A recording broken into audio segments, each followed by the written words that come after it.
जय मसिह। आज हामी एउटा निकै विशेष सामग्रीमा अलि गहिरिएर कुरा गर्दैछौँ।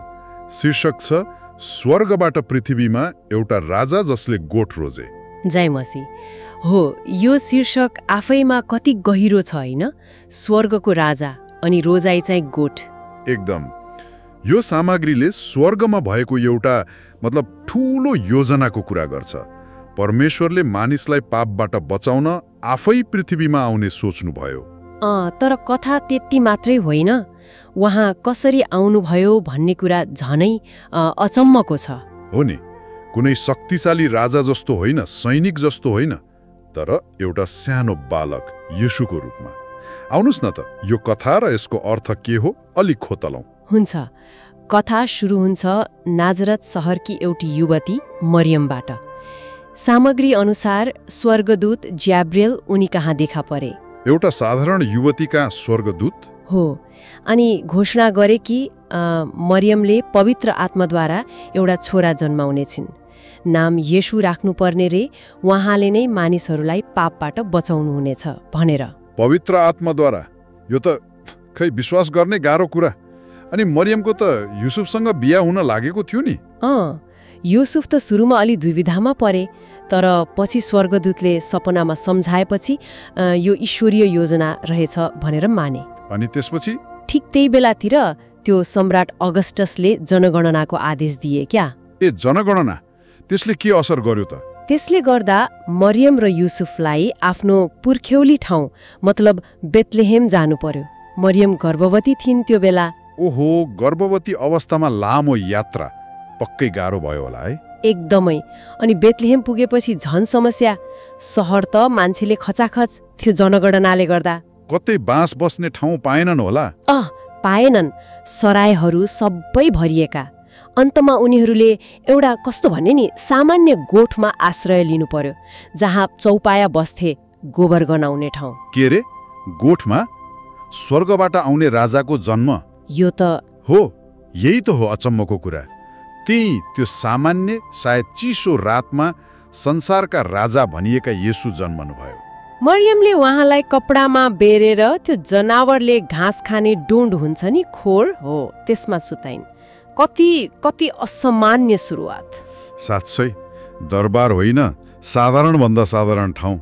यसले केही संकेत गर्छ जस्तो लाग्छ है। पक्कै पनि। अनि अर्कोतिर के भइरहेको थियो भने नजिकैको डाँडामा गोठालाहरू भेडा हेर्दै थिए रातको समयमा। गोठालाहरू? हो। अचानक एकजना स्वर्गदूत उनीहरूको अगाडि देखा परे। परमेश्वरको तेजले उनीहरूलाई घेर्यो। उनीहरू त डराए नि। डराउन त स्वाभाविकै हो। अनि स्वर्गदूतले के भने त? स्वर्गदूतले भने, नगराऊ, म तिमीहरूलाई ठूलो आनन्दको खबर सुनाउन आएको छु। आज दाउदको सहर मतलब बेथलेहेममा तिमीहरूको लागि एक मुक्तिदाता जन्मनु भएको छ। उहाँ मसीह प्रभु हुनुहुन्छ। मसीह प्रभु? यो त ठूलो घोषणा भयो। एकदम। अनि तत्कालै आकाशैभरि अरू थुप्रै स्वर्गदूतहरू देखा परे। तिनीहरूले गाउँदै परमेश्वरको प्रशंसा गरे। के गाएछन्? उनीहरूले गाए, सर्वोच्चमा परमेश्वरलाई महिमा होस् अनि पृथ्वीमा उहाँ प्रसन्न हुनुभएका मानिसहरूलाई शान्ति। वाह, यो सुनेर गोठालाहरूले के गरे त? उनीहरू त छक्क परे, उत्साहित भए। स्वर्गदूतहरू गएपछि एकअर्कालाई भने, ल जाउँ बेथलेहेम गएर हेरौँ यो के भएको रहेछ। अनि गए त? हतार गए। अनि उनीहरूले मरियम, युसुफ र खोरमा सुतिरहेका बालक येशूलाई भेट्टाए, ठ्याक्कै स्वर्गदूतले भने जस्तै। त्यसपछि त उनीहरूले सबैलाई सुनाए होलान्? सुनाए। देखेको सुनेको सबै कुरा सुनाए। सुन्नेहरू पनि छक्क परे। हेर्नुस् त, यो खबर सबैभन्दा पहिले कसलाई दिइयो? साधारण गोठालाहरूलाई। हो नि।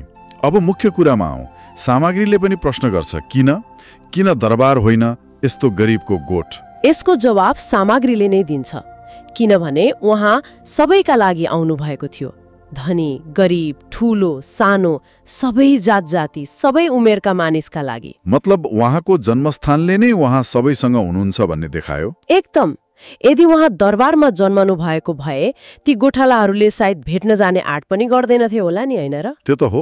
उहाँको आगमनको उद्देश्य राजनीतिक शक्ति देखाउनु थिएन त? थिएन। स्रोत भन्छ उहाँको मुख्य उद्देश्य त पापबाट छुटकारा दिनु, परमेश्वरको असीम प्रेम देखाउनु अनि मानिसलाई परमेश्वरसँग फेरि मिलाउनु थियो।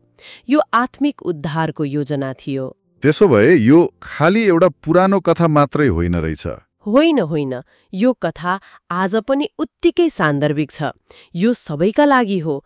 परमेश्वरको प्रेम र कृपाको निम्तो हो यो। साँच्चै यसले गहिरो प्रभाव पार्छ। स्वर्गीय राजाले यस्तो नम्र सुरुवात रोज्नु, यसले शक्ति, महत्व, सफलता भनेको के हो भन्ने हाम्रो सोचाइलाई नै चुनौती दिन्छ जस्तो लाग्छ।